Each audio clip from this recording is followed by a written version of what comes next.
우리나라 사람들 뭔가 점 보는 거 굉장히 좋아하잖아요. 근데 조선시대 때는 이거 금기였잖아요. 장희빈이 이런 거 하다가 사약받은 거 아닌가요? 장희빈이 이제 저주활동 벌인 거죠. 그것도 이제 미신을 믿었고 또 이제 인현하고가 거처하는 왕비 침전에 이렇게 흉물들 뭐 쥐도 묻고 뭐 죽은 새도 묻고 막 이렇게 하고 또 드라마에 많이 나오지만 이제 밀집 인형 같은 거 만들어가지고 착 바늘로 꽉 찌르면 막 인현하고가 그러다가 근데 사실은 기록에 보면 인현하고는 병으로 사망을 했는데 이제 그거하고 겹치면 숙종이 사실 그 현장을 목격을 해요. 오래간만에 장희빈 초소를 찾았는데 그 현장을 보고는 우리 드라마에 나오잖아요. 냉면 뭐 이렇게 되는 건데 직접 본 거예요? 그렇죠. 그때 이제 기록에 보면 또 그때 항상 우리 또 생일날이 문제예요. 생일날이어서 찾았다 뭐 이런 기록이 장희빈의 생일이라 네, 오래간만에 그 현장이 네. 결과적으로 이제 그런 뭐 장희빈 입장에서 보면 그 미신을 믿은 거죠. 저런 저주 활동을 벌이면 인현하고가 빨리 죽을 거다 이렇게 생각한 거죠. 조선의 왕들은 그러면 점을 치면 안 되는 거네요. 아니 근데 은근히 점을 치는 그런 경우 꽤 나타나요. 아, 왕들 점 쳤어요? 네. 대표적으로 이제 태종 때 사실은 우리 조선의 두 번째 왕 정종이 이제 실질적으로 이방원이 주도했던 왕자이란. 근데 이제 양보하는 형식으로 일단 형님이 적장자시니까 네. 그래서 정종이 잠깐 왕을 해요. 근데 이 정종이 이제 그 당시에는 수도는 한양이었거든요. 이 한양에 오니까 너무 불편한 거야. 뭐 마트도 없고 뭐 극장도 없고 이러니까 나 개성으로 돌아갈래 해서 정종 때 다시 한번 개성으로 갔는데 태종이 왕이 돼가지고 그래도 조선의 수도는 한양이 돼야 된다 해서 그때 신하들 안고 종묘에 가서 기록에 나옵니다. 동전을 던져요. 동전을 3개 던져가지고 한양은 2길 1흉 길이 2개 흉이 하나 개경은 1길 2흉 이렇게 나왔으니 한양으로 천도해야 되겠다 이 기록이 나옵니다.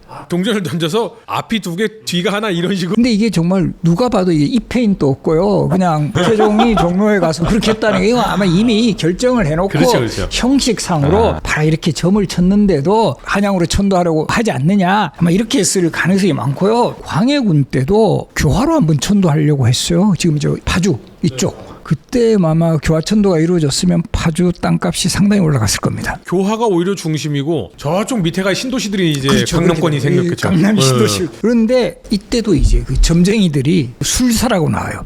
술사 이의신이 뭐 그리로 옮기고 했다 이거 광해군이 거기에 혹해서 옮기려고 했다가 결과적으로는 이제 뭐 하도 반대가 심해가지고 중단한 그런 사례도 있었고 특히 우리 지난 시간에 왕릉 이야기했지만 왕릉 정할 때도 이거 엄청 이런 풍수지리 대표적으로 우리가 세종의 왕릉이 원래는 아버지 태종의 무덤 곁에 있었어요. 지금 헐릉이라 해서 지금 서초구 내곡동 나는 죽어서도 나를 왕으로 만들어준 아버지를 옆에서 잘 모시겠다. 근데 이게 그 당시에 풍수지리 전문가들이 이곳에 무덤을 쓰면 안 된다 그래요. 그리고 이곳에 무덤을 쓰면 절사 손장자 후사가 끊어지고 장자가 빨리 죽는다. 문종 단종 그리고 세조의 맏아들 의경세가 일찍 죽어. 너무 찝찝하잖아요. 그래서 우리 영화 파묘도 보셨지만 이게 뭐 집안에 뭐가 안 되면 이게 무덤 잘못 써서 이래. 그래서 실제 조사해 보니까 흉당임이 밝혀져서 그래서 경기도 여주로 옮기는 거예요. 지금 여주에 가면 세종의 무덤 영릉이 그 바람에 여주시가 대박이 난 거예요. 여주쌀, 임금님쌀. 2000살이 임금님표, 여주살은 대왕님표. 결과적으로 여주는 이제 세종대왕의 도시로 아주 그 명성을 날리는데 바로 이것도 결과적으로 보면 이 풍수지리. 뭔가 이런 좀 점 같은 거 이런 것들이 이제 작용되는 사례고요. 사실은 그 태종이 태어났을 때도 태종실록 총서 보면 점쟁이가 지나가다가 이 사람 귀인이 될 상이다 그런 이야기 한 것도 실록에 나옵니다.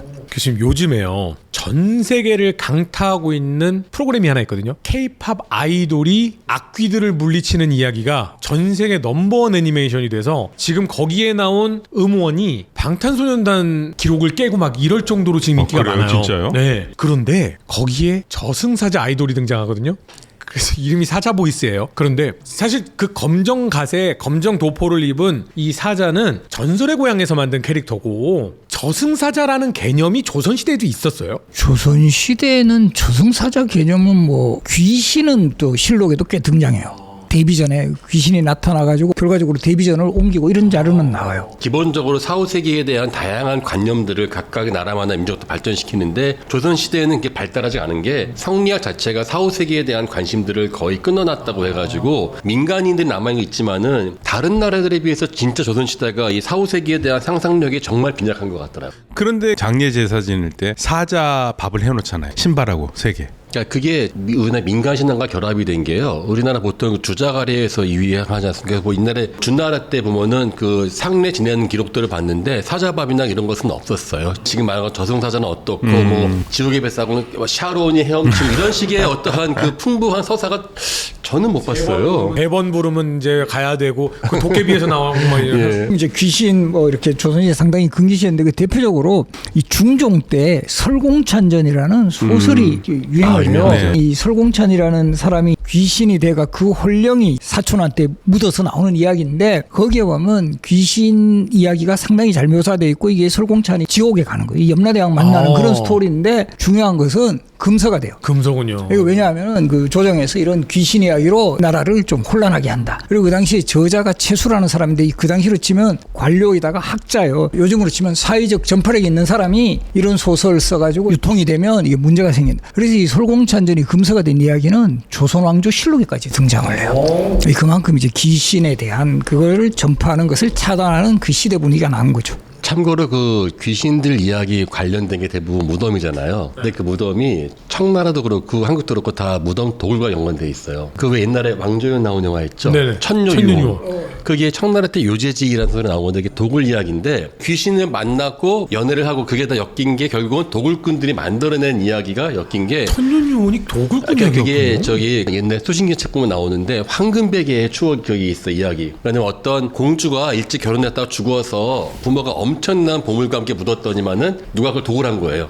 황금베개를 팔다가 잡힌 거예요. 저작거리에서. 끌고 와서 추천하니까는 사실은 제가 도굴한 게 아니라 제가 원래 선비인데 산 넘다가 누가 어떤 여인이 불러갔더니만 하룻밤 묵어서 부부의 정을 맺었다. 3일 동안. 3일째 되니까는 그 부인이 사실 저는 이 세상 사람이 아니라 이미 귀신이 된 몸이니까 저한테 떠나셔야 됩니다. 이랬대요. 그런 거예요, 어머니. 예, 신도탁이라는 사람인데 그래서 사랑의 정표를 준 게 나한테 베개를 줬다. 그 딱 도굴꾼이잖아. 봤더니만 무덤이 완전히 그냥 난장판이 되고 옷이 다 벗겨져 있는 거예요. 쇠붙이 금붙이 떼 가려고. 근데 이거 가지고 이제 도굴꾼이라고 하면은 안 그래도 자기 딸 죽어서 서러운데 다 털렸다는 것도 억울하잖아요. 그래서 마지못해 가지고 그래 네가 우리 죽은 딸과 결혼하는 거 맞다라고 억지로 인정을 해주면서 벼슬을 주는데 차마 좋은 건 못 주겠어요. 그래서 뭐하냐 마국간에서 똥치는 벼슬을 줍니다. 바로 그게 부마예요. 그러니까 그게 이제 부마의 탄생이네요. 네, 부마의 탄생인데 그게 그 이야기가 실제 보면은 옛날에 마찬가지로 피라미드도 무덤을 판 사람이 도굴하기 때문에 생생할 때 도굴을 하거든요. 그러면은 금붙이가 있으면 드러내면은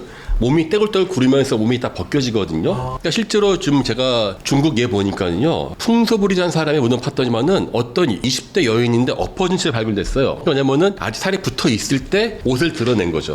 그러니까 이렇게 엎어져가지고 뼈가 나온 거죠. 그 얘기는 결국은 도굴꾼이 떼어내다 보니까 옷도 다 벗겨지고 이러니까 이걸 하룻밤에 정분을 맺었다라고 표현을 그렇죠. 했고 그리고 이 꼴을 본 아버지가 이거를 어디 가서 얘기할 수도 없고 하니까 그래 내가 그 우리 딸과 영혼 결혼한 걸 인정할게 라고 해서 사위로 삼은 것이 부마의 탄생이다. 사실 우리가요 담력 테스트 때 공동묘지 나오잖아요. 가는 것도 두려운데 그 밤에 몰래 판다고 생각해봐요. 그러니까 엄청난 담력이 필요하잖아요. 그러면은 그 안에서 엄청나게 많은 귀신에 대한 스토리텔링이 생기는데 한국은 거기다가 더더욱이 도구를 아예 안 했기 때문에 귀신에 대한 상상력 이게 참 적은 것 같아요. 우리가 이제 요즘에 검은 갓쓴 그 저승사자 이미지가 뭐 현대에 만들어진 것이다. 뭐 그래서 뭐 근본이 없는 것이다 이렇게 말씀들을 하시는 경우들이 많은데 따지고 보면 그것도 이미지가 생긴 지가 벌써 50년이 됐어요. 그렇죠. 그럼 그 자체도 전통으로 받아들여야 된다고 헤리티지가 생각을 생긴 합니다. 거예요. 예. 이제 50년만 더 있으면 100년 전 그렇죠. 이야기예요. 예. 근데 이게 좀 재밌는 게 사실은 검정색은 서양에서 죽음의 색이지만 동양에서는 검정색이 굉장히 고귀한 색이거든요. 그렇죠. 동양에서는 사실은 귀신들은 흰색 옷을 많이 예. 입어서 그러니까 그거는 서양 문화 영향이 아닌가 저는 생각을 많이 하고 있습니다. 전설의 고향이니까요.